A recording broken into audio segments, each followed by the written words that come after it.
Hey guys, Mike here. So today I'm going to go over some crypto news and start off with Bitcoin. And I want to show you exactly why the price was manipulated last week and why it was suppressed down. So this is something you can continue to look out for every month at the end of the month and kind of see which way the price is going to go. And I also created a chart for you which basically shows you when you can start expecting a major sell-off or when you might want to secure some profits or when you want to start loading up heavy on it. And so I like to keep it simple, so you'll see that by this chart.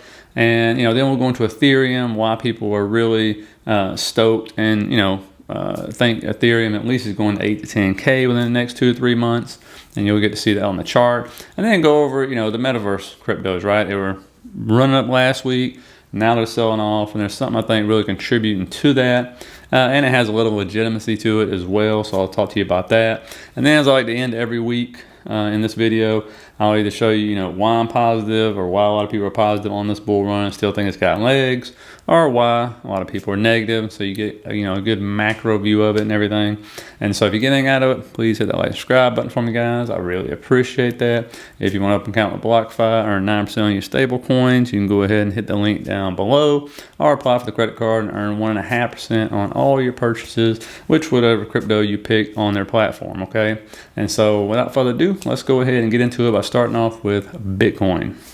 And of course, starting off with Bitcoin's chart, you can see, just like I told you last week, most likely we were going to that 53,800 level, bounced right off of it, which is a huge psychological thing. That's why you saw the nice bounce up for Bitcoin. It started going on a nice little run.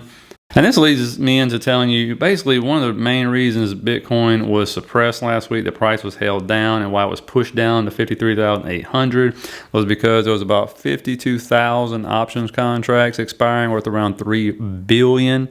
And so on Friday, and you look at this right here and you can see where the majority of them at. The majority of them are above $67,000. And then look where all the puts are at, below $55,000, where you see the majority of them at. And so this is why this can be manipulated by whales to actually hold down the price, because as soon as they all expired, what happened? Price started to move up. And another reason is the fear and greed index, because when it gets below a certain number, that's when people start to basically load up on this because they've studied the charts. As you can see, it dropped all the way down to 21 on November 27th. And then people started buying in right there, and it popped up to around 34. So we were still in fear territory. And this leads me into this chart right here, which is a very simple chart, which I'm going to start updating every week for you guys if you want me to. And you can kind of tell at the levels of the fear and greed index when things happen, right? So I just went with the peaks to see what the numbers are. And then I went with the lows to see what the numbers are. And you can clearly see there's only one outlier on this.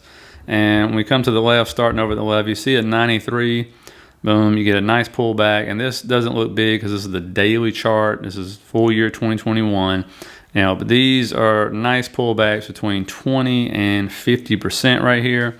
And you can clearly see on the chart, obviously the big outlier is the 55. This is like a neutral rating right here. It's not fear, it's not greed.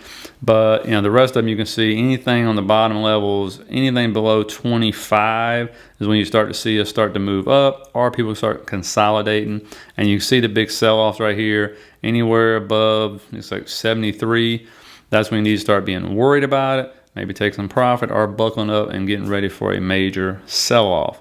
So, this should help you out, and we'll kind of track where we're at. You can see on the right-hand side right there, we're around 21 when we hit the bottom, bounced off to 53,800, and now we're at 34. And so I'll track this every week for you if you want me to, and it kind of gives us a good indicator. You can see on the most recent sell-off, we were around 84. And so, it's to me, it's about keeping it simple, and this is about as simple as indicators it can possibly get, because it's pretty clear when it gets above 73, it doesn't matter. And sometimes, guys, if you wondering why Bitcoin is going down and you don't see any news, just pull up the SPY. Okay, well, that's the ETF. And you can see right here, I had to actually add this in, and then we'll go to the minute on this. And you can see they're almost identical. Bitcoin is a lot more volatile, obviously, but you can see I'm lining this up right here for you. And you can see it's pretty much identical, okay? And so it does follow the SPY the majority of the time. So if the stock market's going down, it is going down. As you can see, when we remove it and put it back up, that's plain as day as being identical. And then you can also add the QQQ, because the NASDAQ is much more volatile than the SPY. And you can see right here, I mean, this is like the last, few days right here. You can't make a difference between the two. And so those are just, a couple easy ways. One, you can see when Bitcoin's going down. You can see, putting in those fear and greed numbers of when it may be at the bottom, when it may be at the top, that kind of stuff. And so just make it simple for you. They're easy to keep track of. And so to me, it's just more of a psychological thing. It makes, me just kind of look at stuff and go, okay, and be able to shake off certain news and not worry about FUD or anything if I'm looking at, what's really happening on the chart there. And so, next we go into Ethereum. You'll see something very similar, but Ethereum has actually been moving up, as you can see by this chart right here. And we just measure, unlike Bitcoin, so the last time I did this video, Ethereum rose about 21%, pulled back down. And so it's just been kind of consolidating here. And taking a closer look at it, I mean, you can see the one good thing about Ethereum is it moved up. It was a very healthy move up, right? We're setting, a new higher and low, another new higher and low, another new higher and low. Then, of course, it gets rejected off around the 47,800 mark. And then we come back down and, just kind of where are we going next is the big question.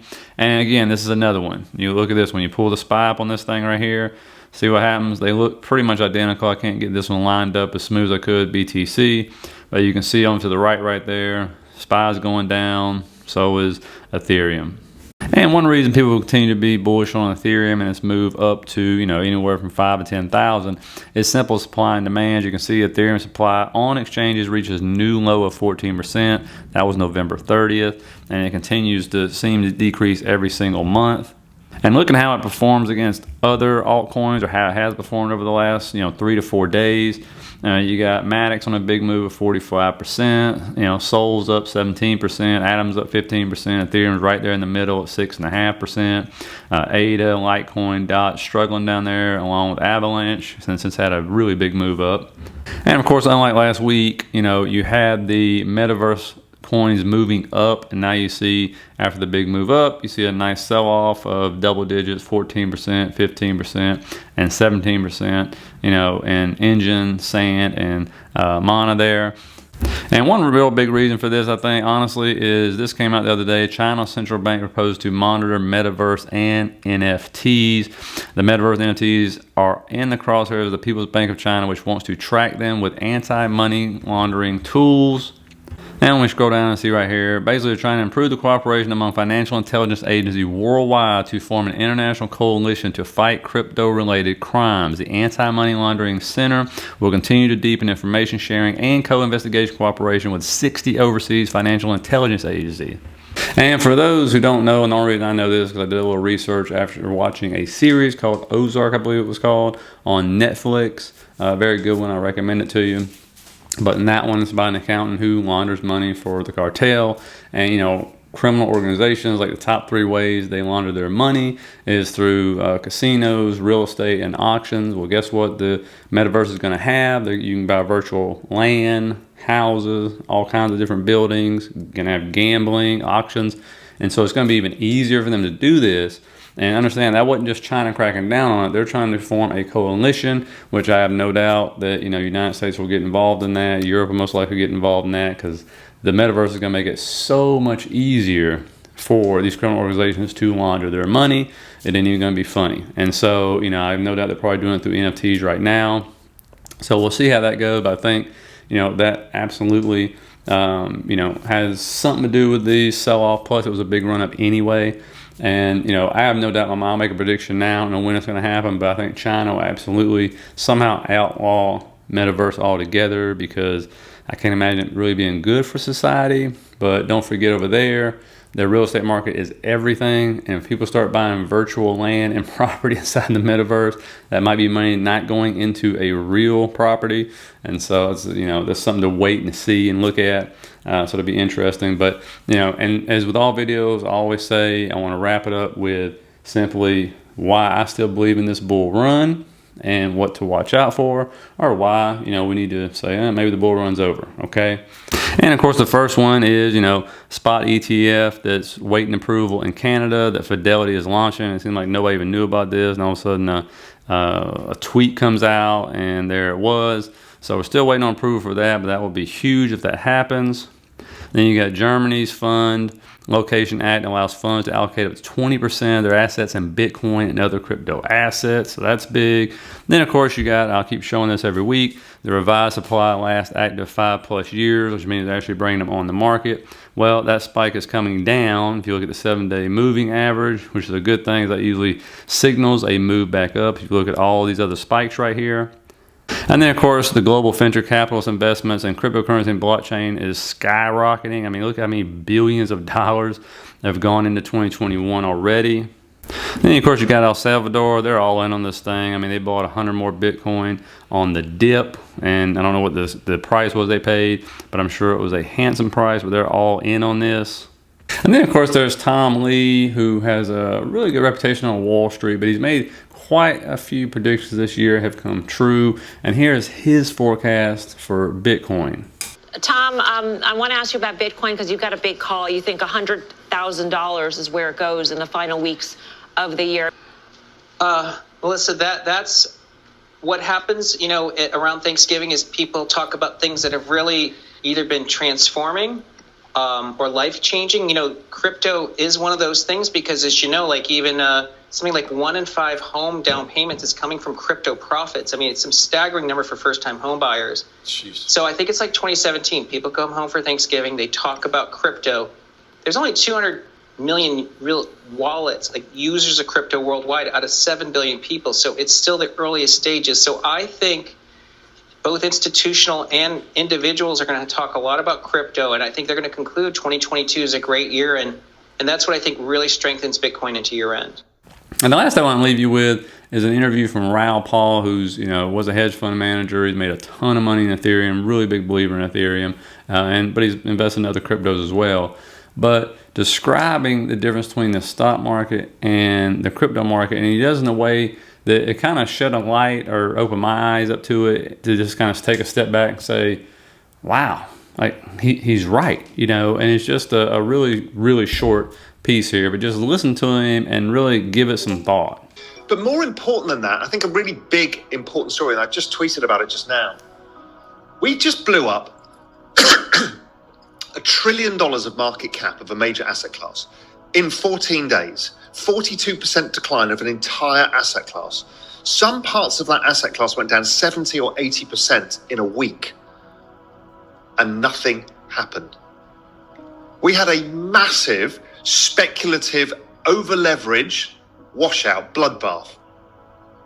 If that had happened in any other market in the world, there would be exchanges going under, participants going under, the Fed bailing them out, the system freezing, collateral freezing, funding freezing, lending free, all of that. Not one of those things happened.